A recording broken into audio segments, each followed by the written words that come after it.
I was sitting on the bank of the river Ganges when I saw coming out of the forest was a holy man. He walked right up to me. His first words, "Take off your Western clothes." I took off my jeans and said a prayer, threw them in the river. They were gone forever. Then I took off my shirt and gone forever. And then he had these two strips. He said, these will be your underpants. Throw your underpants in the Ganges. Now this was becoming serious surrender the first day.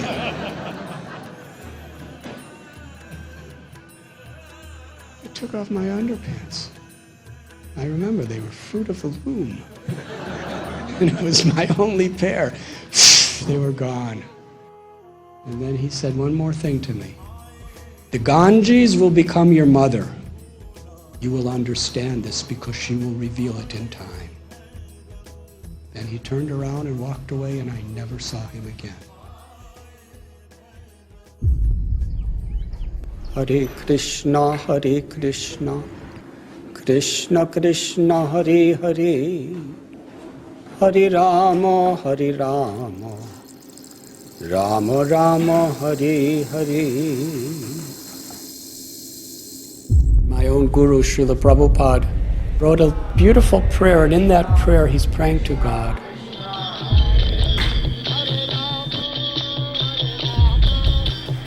Just let me be a puppet.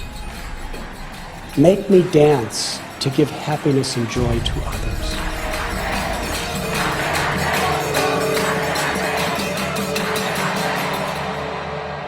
It is not by learning scriptures.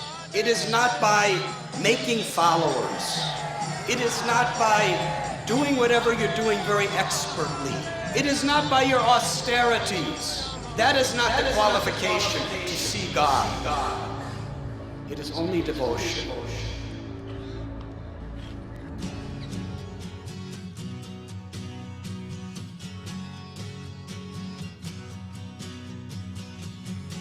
I was born in Chicago, brought up in a northern suburb, and reached my teens in the 1960s. Here I was, being taught as we would pledge allegiance to our flag, that this was a nation which was the home of the free.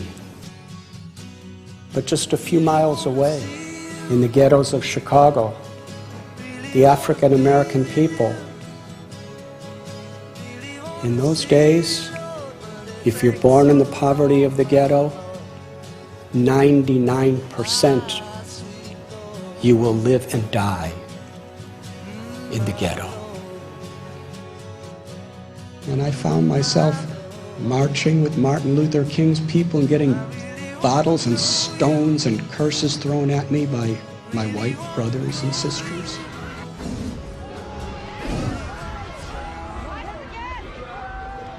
Meanwhile, the music of the 60s, they were like our prophets. They were singing about revolution, about peace and love. At the same time, there was a war raging in Vietnam, and when you turned 18, unless you had a deferment, you were drafted and forced to fight. I found myself in Grant Park in Chicago at the Democratic conventions on a peaceful demonstration to just question the validity of the Vietnam War, and I was tear gassed and chased and clubbed down by the police, who I was taught were protecting my freedom.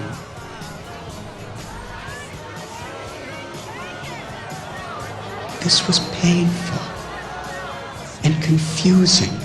It seemed also hypocritical.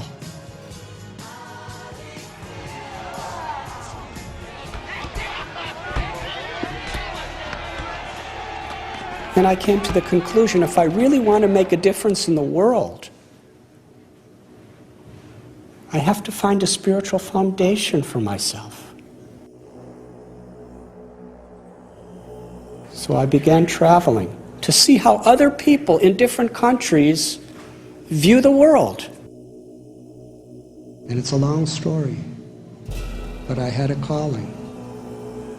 On the top of a mountain, praying, meditating, and reading books from sunrise to sunset. That day I was weeping for direction. And I heard 3 words. And when I heard those 3 words, I knew if I'd follow this calling, everything of my past is gone. And my whole life, everything will be new and dangerously challenging. Am I willing to do it? Those 3 words were go to India. While I was in India, wandering around through the Himalayas and the jungles, and going to different ashrams and learning from Buddhists and yogis and Baha'is and Sikhs and Jains and Parsis. I was trying to understand so much. In the Middle East, I was studying Islam. That I really wanted to search to find out, is there a common essence of all these spiritual paths that could unite us instead of divide us? And I was learning more and more that the essence of all these great religions is not to be a Muslim or a Jew or a Christian, but to love God and to be a compassionate instrument of God's love to everyone.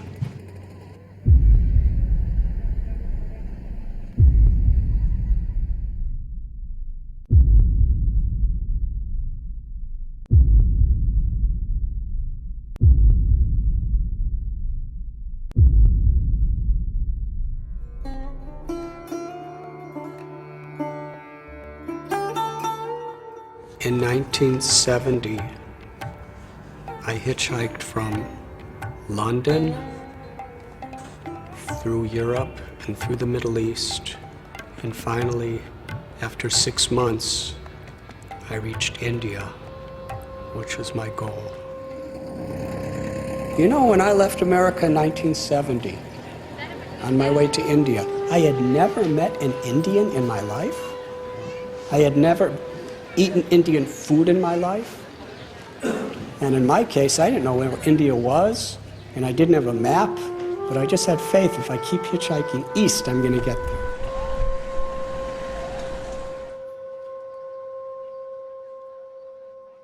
There were dozens of times while hitchhiking through the Middle East that I was sure I was going to die and never make the land of my dreams. But here I was, only a couple steps away. I scrimped up all my money. I remember exactly. It was 26 cents in 4 different currencies. I was covered with dust. I was very, very sickly, but I felt such great anticipation. I finally arrived.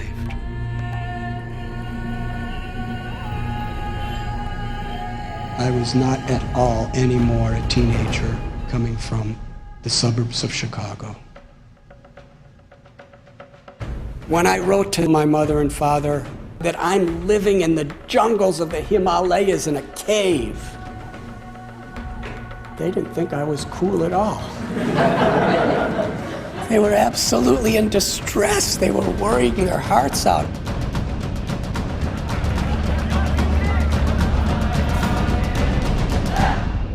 I lived for some time with Mother Teresa. I'll never forget something she told me. She said that the real problem in this world is hunger. Not hunger of the stomach, hunger of the heart.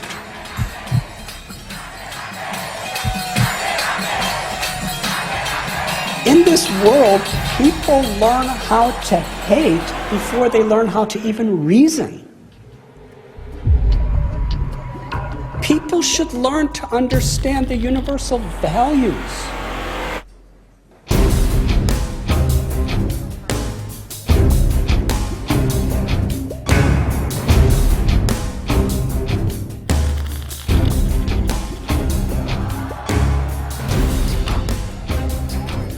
If we actually want to make the world a better place, we have to build the foundation to learn to honor and value life.